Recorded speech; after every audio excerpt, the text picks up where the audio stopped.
The plane lost part of its roof mid-flight, and the horrifying incident terrified everyone on board. Welcome everyone to the latest episode of Top Secret. Dear friends, nowadays traveling by plane has become very familiar to all of us. However, although traveling by this means is quite safe, but this is also the riskiest form. Are you curious to discover the fate of the out-of-control flight? Let's secretly check out the section below right now. On April 28, 1988, Aloha Airlines Flight 243 experienced a serious incident. The plane takes off from Hilo Airport on the island of Hawaii, flying directly to Honolulu. The flight lasted less than an hour under extremely favorable weather conditions. But just a short while after the plane took off, something unexpected happened. Suddenly, a deafening explosion rang out, completely tearing apart the first-class cabin. Due to the force of the explosion, in that moment, all passengers and crew members fell into a state of intense panic. They fear being swept into that vast, boundless blue sky, or the plane would be torn to pieces before they could even attempt an emergency landing. How much longer can this steel aircraft endure the malfunction? If you want to know what happens next, don't take your eyes off the screen. We will explore this story together along with several other similar events. On that fateful day, the plane carried 89 passengers and 6 crew members, consisting of Captain Robert Burns Skernsteimer and co-pilot Badeline Mimi Tomkin. Both pilots have over 10,000 flight hours on Boeing 737 aircraft. The aircraft has been in use for 19 years and can still operate for about 10 more years. That day, it completed 3 round-trip flights to Honolulu and the islands of Hilo, Maui, and Kauai without encountering any obstacles. During the pre-flight inspection, no unusual issues were detected. The aircraft has undergone full periodic technical inspections. This comes with an assessment of flight capability conducted by 2 Boeing experts just prior. On paper, this aircraft is rated to be in perfect condition and ready for operation. However, just before takeoff, a passenger noticed a crack in the aircraft's fuselage between the entrance and the front section of the aircraft. Although this anomaly had been detected, but she thought the crew must have been aware of this, so she didn't report it to the airport staff.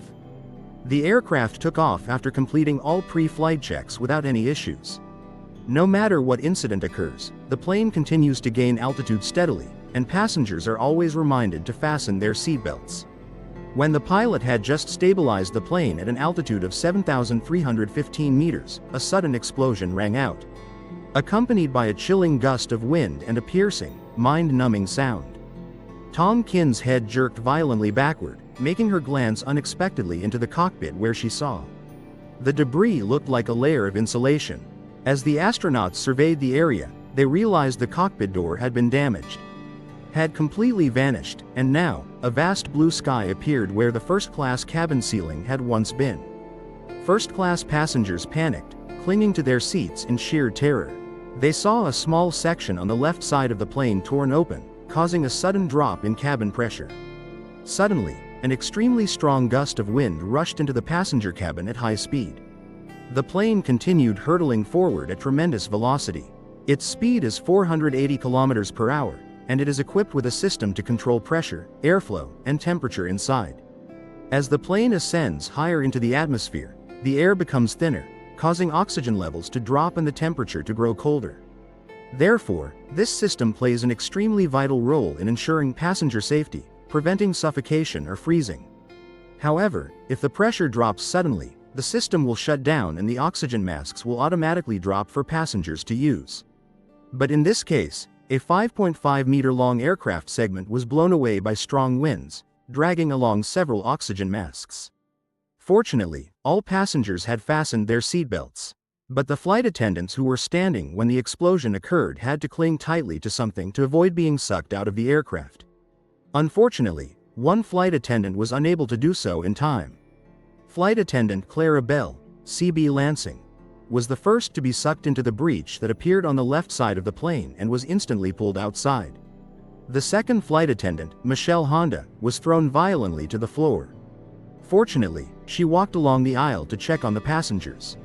At the same time, try to reassure them. The aircraft's steering controls remained largely intact, and the pilots quickly put on their oxygen masks. However, they discovered that the control sticks and buttons had become loose, and the plane was shaking violently from side to side. The threat could strike at any moment. The flight crew adjusted the emergency signal transmitter to notify the control station in Honolulu regarding the emergency situation and urgent landing request at Maui. But the noise in the cockpit was so loud that no message could be heard clearly. The pilots couldn't communicate with the flight attendants or hear each other clearly, so they had to resort to hand signals to exchange information. They immediately initiated an emergency descent without a second of hesitation. The plane plunged at a rate of over 1,250 meters per minute. Normally, the landing speed of passenger planes isn't this fast, but in an emergency, they had no choice but to proceed.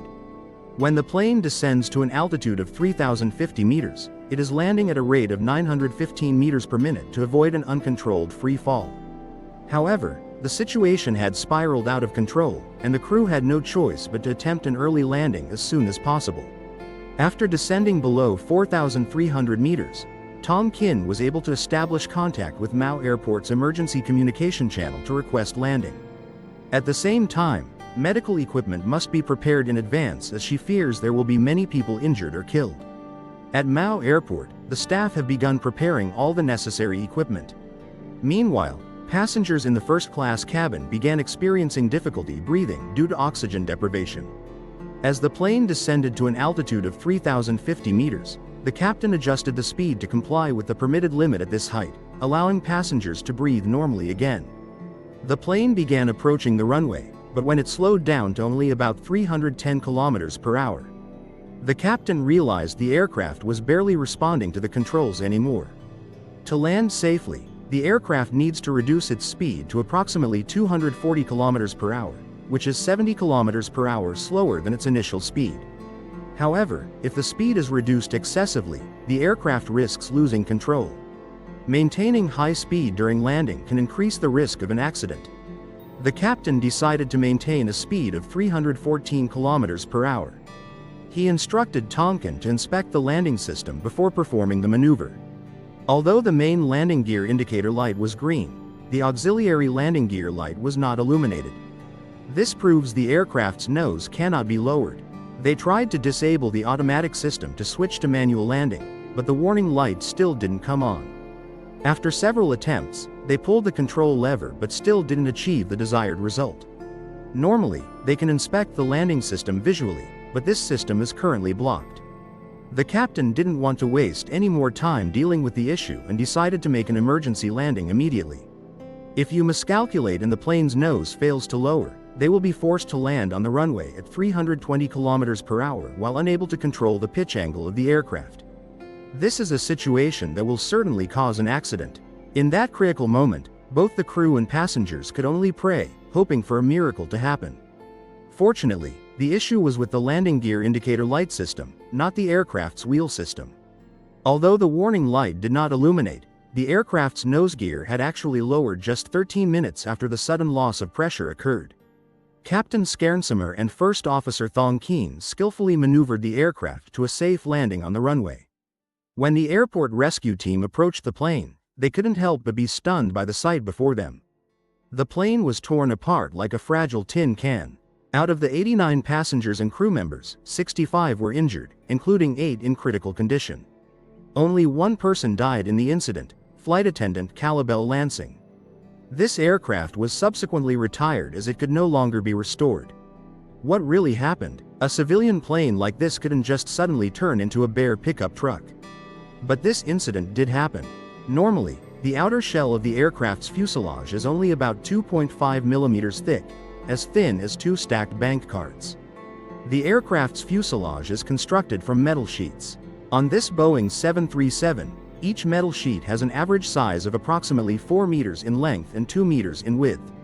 To join metal sheets together, small holes are drilled along the edges, and rivets are used to fasten them. However, these areas will become less sustainable compared to the remaining parts. Investigators suspect that the first crack may have appeared right at these connection points. They interviewed a passenger. This person reported seeing a crack on the airplane's body before it took off. This crack is located precisely in the area where investigators suspect it gradually expanded, ultimately causing a large section of the fuselage to break off under strong winds. Yet, Why couldn't the two independent inspectors detect this crack? It turns out that to save costs on inspecting older aircraft, the U.S. Federal Aviation Administration, FAA, only requires inspections of the fuselage at two key locations. The inspection of the remaining joints will be at the airline's discretion.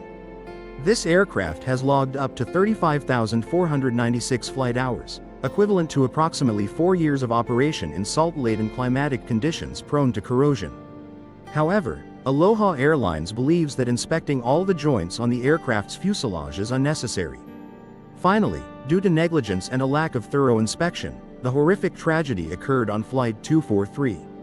This is an extremely serious violation of aircraft maintenance standards, forcing the U.S. government to overhaul the inspection process for all used aircraft.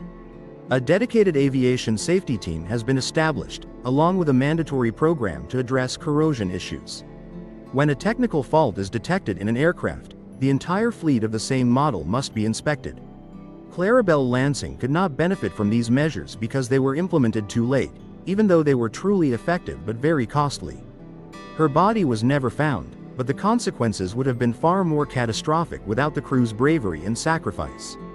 The pilots were honored as heroes, but they were not the last in the crew to survive the tragedy caused by negligence. On June 10, 1990, a British Airways flight from Birmingham to Malaga carried 81 passengers and 6 crew members, including co-pilots Alonso and Edison. Both Captain Timothy Lancaster and the other pilot were seasoned aviators with over 2,200 flight hours on the BAC 111 aircraft. The flight took off smoothly, and upon reaching an altitude of 5,180 meters, the crew unbuckled their seatbelts and instructed the flight attendants to prepare breakfast. 27 minutes after takeoff, flight attendant Nigel Ogden entered the cockpit to ask the pilot what he wanted for breakfast. But the unexpected happened. The two left side cockpit windshield panels suddenly blew out, causing the plane to rapidly lose cabin pressure. Anything not secured by a seatbelt was thrown around the cockpit, including the captain. Captain Lancaster was violently sucked out of the cockpit, his head and upper body flung outward first, but fortunately, his legs became entangled in the control panel just in time. The explosion not only tore open the cockpit door but also destroyed the central control panel, rendering critical equipment inoperable. When the captain pulled the control yoke toward himself, the plane's autopilot suddenly disengaged, causing the aircraft to plunge downward at a terrifying speed. Immediately, flight attendant Nigel Ogden rushed forward, holding the captain tightly before he could be sucked out of the aircraft cabin.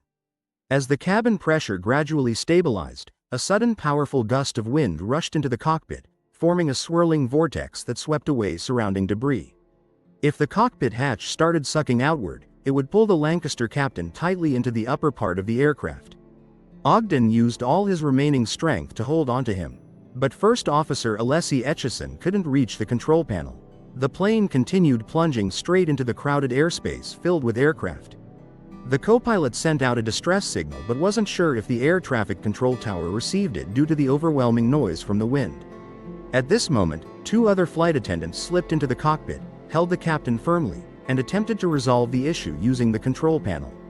At that moment, Captain Lancaster faced severe oxygen deprivation and his body became numb from the freezing wind blowing at 560 kilometers per hour. The pilot was nearly thrown off the plane. The remaining flight attendants quickly grabbed the captain's legs to hold him back. Today, co-pilot Archison promptly regained control of the aircraft and reduced its speed, allowing the plane to descend more smoothly and safely. Captain Lancaster began sliding along the left side of the aircraft, his face slamming violently against the cockpit window, horrifying everyone inside.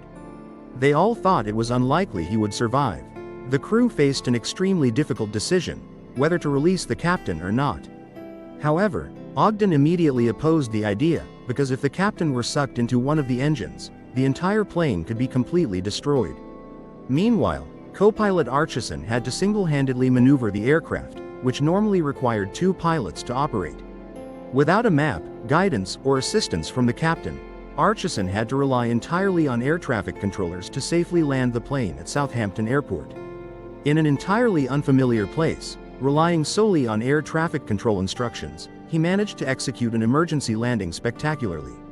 All 81 passengers on the flight were fortunate to escape unharmed, while the crew demonstrated remarkable courage and composure in expertly handling the life or death situation. Captain Lancaster's life nearly ended when he was sucked out of the plane, but fortunately, he landed safely without serious injuries. However, for Captain Lancaster, things did not end smoothly. For 20 minutes, he was left dangling outside the plane, his body repeatedly slamming against the fuselage in the freezing -18 degrees Celsius cold. Hope for survival had nearly faded, but as the rescue team reached and brought him down, an unexpected miracle occurred. He opened his eyes and realized he was still alive. Despite the horrific ordeal, Captain Lancaster only suffered numbness, a few bruises, and some minor fractures. After a brief hospital stay, he returned to work in just 5 months, truly a miracle. I'm no aviation expert, but So what happened? A thorough investigation revealed that, a few days before the fateful flight, the aircraft had undergone routine maintenance, which included the task of replacing the side windshield. It's been a while since you last did it in New Haven. He removed 90 bolts, inspected the windshield, and noticed they had slight discoloration, so he decided to replace all of them. However, he used slightly smaller feathers, differing by only about 0.066 centimeters, but it was enough to lead to disaster. After not being thoroughly inspected, the aircraft was put back into service and began its fateful flight. During takeoff, the pressure pulled the small pins out of their holes, causing the windshield to immediately pop open. Leader. The incident occurred due to careless habits and a lack of responsibility during the aircraft repair process. When decisions are made hastily without following safety rules, the findings of this investigation have necessitated changes in the maintenance engineer's workflow at British Airways. Team leaders are not allowed to self-evaluate their own work performance, and engineers are required to attend regular training courses. Regularly improve skills and update certifications every few years. This ensures proper compliance with repair procedures. And the pilots will be able to fly safely inside the aircraft cabin, instead of having to cling to the outside in harsh weather conditions. But pilots don't only face emergency landing situations due to sudden engine explosions or abrupt drops in cabin pressure. On June 8, 2019, Delta Airlines Flight 1425 departed from Hartsfield-Jackson Airport in Atlanta. The flight carried 148 passengers with a flight duration of over an hour and a half. This issue often occurs on McDonnell Douglas Maryland 88 aircraft but does not cause any serious problems. However, this time was completely different. Just moments after the plane took off, the passengers suddenly heard a massive explosion. At first, they thought it was just a normal air turbulence, but gradually, they realized something was wrong. That smell wasn't cigarette smoke, but the acrid stench of burning metal. At first, fear spread throughout the cabin, leaving everyone in panic. The flight attendants quickly reassured the passengers and immediately reported the incident to the captain. At that very moment, the plane suddenly decelerated, the cabin temperature soared, and the ventilation system abruptly stopped working. Logan looked up through the window frame and startled at the sight of a horrifying scene. The engine cowling has detached from the main body and is violently striking the massive internal fan blades. The flames erupting from the engine heightened the tension. The crew informs passengers to prepare for an emergency landing. By some miracle, the plane landed safely at Bradley Airport in North Carolina. Fortunately, no one was injured, and all passengers and crew members were later transferred to another flight. The airline announced that it was forced to make an emergency landing due to a potential issue detected in one of the engines. Although I'm not a pilot, I understand that having the engine cover blow off mid-flight is an extremely dangerous incident. According to Aviation Expert Zone Corp, this hazard is not actually too serious because aircraft can still operate normally even with just one engine. Delta Airlines did not provide a specific explanation for how this incident could have occurred. But later, they announced that the entire Maryland 88 aircraft fleet would officially cease operations by 2020. Emergency landings are always terrifying experiences, but if they happen on small planes, the horror can multiply exponentially. The passengers on Flimburg Flight 1284 on February 23, 2017, all understood this very well. The flight departs from Edinburgh and flies directly to Schiphol Airport in Amsterdam. The aircraft was a DC-8 with propeller engines, so there was no risk of an engine cover blowing off, but it encountered another issue instead. Due to bad weather, the flight was delayed by 90 minutes. When the plane finally approached the runway, the landing was rushed, happening the moment it touched the ground. When the plane landed, the right landing gear shattered, but fortunately the propeller didn't break loose or hit the fuselage when the wing touched the ground. As a result, both passengers and crew were unharmed, although the airport had prepared ambulances as a precaution. After more than a year of investigation, the Dutch Safety Board has released a nearly 50-page report. The investigation results show that the distance sensor was damaged while the car was moving on the road. This is a dangerous situation because you could encounter unexpected obstacles like construction signs, slow-moving trucks, or even an airplane landing right on your path. But in April 2020, as Matthew was driving on Highway 40 in Quebec, Canada, he suddenly spotted a small plane flying dangerously low. This made him uneasy, but he had no idea what was about to happen next. The plane suddenly landed amidst the flow of moving traffic without any prior warning. Could the pilot have forgotten their glasses and mistaken the road for a runway? In reality, the pilot of the small aircraft had taken off from a nearby airport but encountered engine trouble. He attempted to return to the airport, but the situation deteriorated.